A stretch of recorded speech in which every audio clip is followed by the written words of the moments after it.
Former top FBI official says has 100% confident Michael Sussmann told him he wasn't passing on tip for Hillary Clinton's campaign. A former top FBI official testified Thursday that he is 100% confident that Hillary Clinton campaign lawyer Michael Sussmann told him he wasn't providing a tip about Donald Trump's potential ties to Russia on behalf of the campaign or any client. Critical testimony that bolsters special counsel John Durham's claims that Sussmann illegally hit. Former FBI General Counsel James Baker told jurors about his meeting with Sussmann in September 2016, where Sussmann gave the tip. Sussmann has pleaded not guilty to one count of lying to the FBI, specifically that he falsely told Baker he wasn't there on behalf of any clients. He said he was not appearing before me on behalf of any particular client, and that he had some information that was of concern relating to an apparently surreptitious communications channel between something called Alpha Bank, which he described as being connected to the Kremlin in Russia, and some part of the Trump Organization in the United States. The testimony could provide a boost to Durham, who is facing the first courtroom test of his 3-year investigation into potential misconduct tied to the FBI's Trump-Russia. Durham claims that Sussmann went to Baker on Clinton's behalf but concealed his ties to the campaign. Prosecutors say this meeting with Baker was part of a ploy by Sussmann and the Clinton campaign to try to dupe the FBI into investigating and to get resulting press coverage as some sort of October surprise to damage Trump. The defense has previously attacked Baker's credibility, saying his memory is clear as mud. During cross-examination, they're expected to point out that Baker has changed his story a few times over the years, like when he testified to Congress that he couldn't remember if Sussmann told him anything about. On the witness stand Thursday, Baker said he trusted that the statement was truthful because he was friends with Michael and knew him as a serious lawyer and serious guy who worked for the Justice Department and had cybersecurity expertise needed to understand the Trump hack. I thought he was coming to see me as a good citizen who had obtained some information, Baker testified. Knowing Michael, I would think he would want to help the government. Mistrial request rejected. Earlier Thursday, Judge Christopher Cooper rejected Sussmann's request for a mistrial.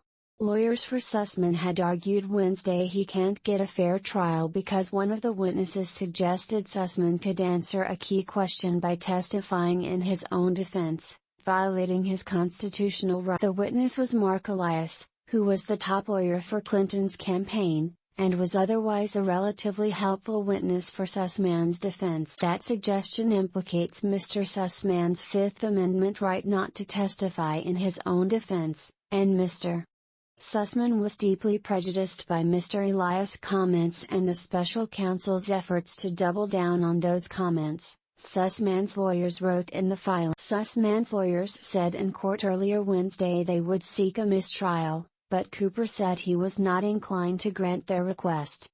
In the filing, Sussmann's team said the judge could also fix the issue by striking the problematic material from the record. Cooper said from the bench on Thursday morning that he will strike some portions of the court record, granting part of Sussmann's request.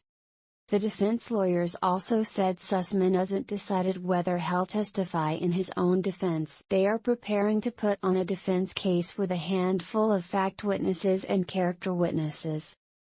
After the possibility of a mistrial was raised in court, special counsel prosecutors told the judge they chose their words carefully and didn't try to elicit problematic testimony from Elias. Prosecutors called Elias to the stand, but it was the defense attorneys who spurred him to make the comment in question. They asked if he knew whether Sussmann went to the FBI on behalf of the Clinton campaign in September 2019, with a tip about Donald Trump's ties to Russia. I think you'd have to ask Mr. Sussmann, Elias said. I mean, I don't know. From my standpoint, I would say no. But on behalf of it's kind of like a subjective intent thing. Sussmann pleaded not guilty to one felony count of lying to the FBI.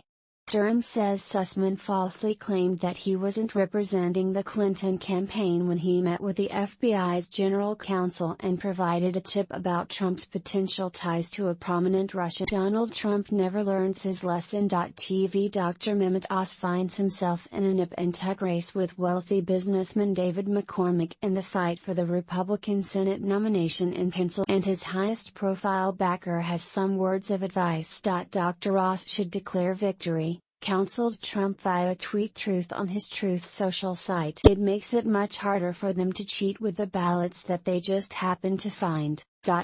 Okay, what Trump's statement makes clear is that he hasn't learned the right, or any, lessons from the 2020 election.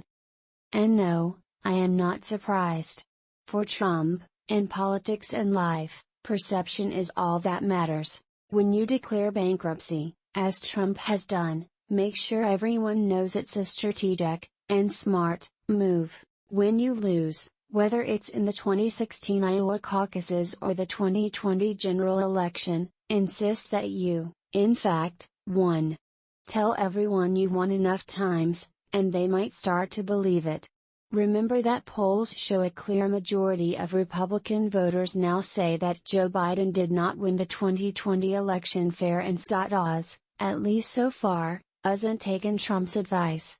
When all the votes are counted, we will win, Oz predicted at a rally on Tuesday night. Which isn't the same thing as declaring victory. It's unlikely we will know who won the GOP Senate primary for at least several days.